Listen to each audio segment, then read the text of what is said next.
ನಮಸ್ತೆ ಗೆಳೆಯರೇ, ಇವತ್ತು ನಾನು ನಾಟಿ ಸ್ಟೈಲ್ನಲ್ಲಿ ಮಟನ್ ಸಾರು ಮಾಡ್ತಾಯಿದ್ದೀನಿ. ಮೊದಲಿಗೆ ಇಲ್ಲಿ ಮಿಕ್ಸಿ ಜಾರ್ ತಗೊಂಡು ಇದಕ್ಕೆ ನಾವು 2 ಫುಲ್ಲು ಬಿಡಿಸಿರುವಂತಹ ಬೆಳ್ಳುಳ್ಳಿ, ಶುಂಠಿ, 2 ಈರುಳ್ಳಿ ಸಣ್ಣಕ್ಕೆ ಉದ್ದಕ್ಕೆ ಕಟ್ ಮಾಡಿರುವಂತಹ ಈರುಳ್ಳಿ, ಹಾಗೆ 1 ಸ್ಪೂನು ಮೆಣಸು,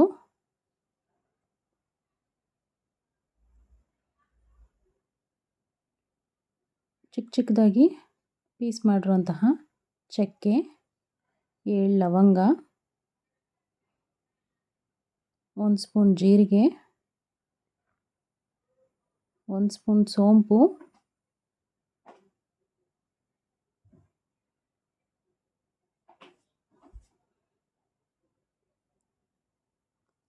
ಹಾಗೆ ಇಲ್ಲಿ 2 ಸ್ಪೂನ್ ಧನಿಯಾ ಪೌಡರು,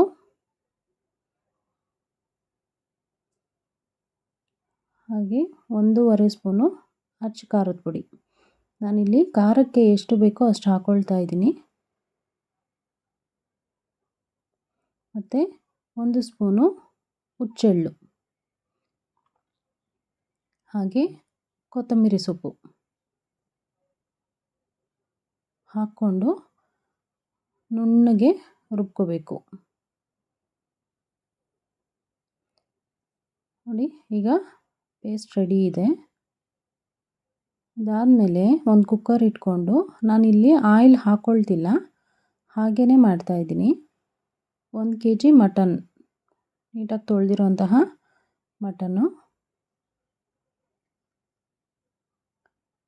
ಮಟನ್ ಹಾಕ್ಕೊಂಬಿಟ್ಟು ಒಂದು ಸತಿ ಎಲ್ಲ ನೀಟಾಗಿ ಕಲಿಸ್ಕೊಬೇಕು. ಅದಾದಮೇಲೆ 2 ಸ್ಪೂನು ಕಲ್ಲುಪ್ಪು, ನಾನು ಮಟನ್ ಬೇಯೋದಕ್ಕೋಸ್ಕರ ಹಾಕ್ಕೊಳ್ತಾ ಇದ್ದೀನಿ. ಅದಾದಮೇಲೆ 1 ಸ್ಪೂನ್ ಅರಿಶಿನ ಹಾಕ್ಕೊಂಡು ಚೆನ್ನಾಗಿ ಪೂರ್ತಿಯಾಗಿ ಮಿಕ್ಸ್ ಮಾಡ್ಕೊಳ್ಳೋಣ. ಒಂದು 5 ನಿಮಿಷ ಕುದಿಯೋದಕ್ಕೆ ಬಿಟ್ಬಿಟ್ಟು ನೀರೆಲ್ಲ ಸ್ವಲ್ಪ ಡ್ರೈ ಆದಮೇಲೆ ರುಬ್ಕೊಂಡಿರುವಂತಹ ಮಸಾಲ ಹಾಕ್ಕೊಳ್ಳೋಣ. ಇದೆಲ್ಲ ಹಾಕ್ಕೊಂಡು ನೀಟಾಗಿ ಕಲಿಸ್ಕೊಂಡಿದ್ದೀನಿ. ಇದೆಲ್ಲ ಕಲಿಸ್ಕೊಂಡಾದಮೇಲೆ ಸಾರು ಸ್ವಲ್ಪ ಗಟ್ಟಿ ಬರೋದಕ್ಕೋಸ್ಕರ 2 ಸ್ಪೂನು ಹುರಿಗಡಲೆ, ಹಾಗೆ ಇಲ್ಲಿ ಅರ್ಧ ಹೋಳು ನಾನಿಲ್ಲಿ ಒಣ ಕೊಬ್ಬರಿ ಹಾಕ್ಕೊಂಡಿದ್ದೀನಿ. ಬೇಕು ಅಂದರೆ ಹಸಿ ಕೊಬ್ಬರಿ ಕೂಡ ಹಾಕ್ಕೊಬೋದು. ಹಾಗೆ 2 ಕಟ್ ಮಾಡಿರುವಂತಹ ಟೊಮೆಟೊ, ಮತ್ತು ಸ್ವಲ್ಪ ಪುದೀನ,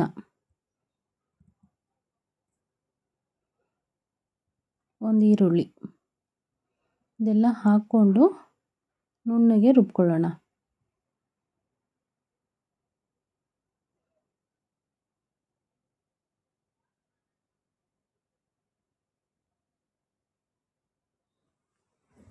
ಎಲ್ಲ ರುಬ್ಕೊಂಡಾದಮೇಲೆ ಕುಕ್ಕರ್ಗೆ ಮಸಾಲೆ ಹಾಕಿ ಮಿಕ್ಸ್ ಮಾಡ್ಕೊಳ್ತೀನಿ. ನೋಡಿ, ಮಟನ್ನು ನೀಟಾಗಿ ಬೆಂದಿದೆ. ನಾನಿಲ್ಲಿ 6 ರಿಂದ 7 ವಿಸಿಲ್ ತೊಗೊಂಡಿದ್ದೀನಿ. ಮಟನ್ನು ನೀಟಾಗಿ ಬೆಂದಿದೆ. ನೀರು ಎಷ್ಟು ಬೇಕೋ ಅಷ್ಟು ಕ್ವಾಂಟಿಟಿಯಲ್ಲಿ ಹಾಕ್ಕೊಂಡು ಆಲ್ರೆಡಿ ನಾನು ಬೇಯಿಸಿದ್ದೀನಿ. ನೋಡಿ, ಮಟನ್ ಸಾರು ಮುದ್ದೆ ಜೊತೆ ರೆಡಿ ಇದೆ. ಈ ವಿಡಿಯೋ ನಿಮ್ಗೆ ಇಷ್ಟ ಆಗಿದ್ದರೆ ಲೈಕ್ ಮಾಡಿ, ಶೇರ್ ಮಾಡಿ, ಕಮೆಂಟ್ ಮಾಡಿ. Thank you.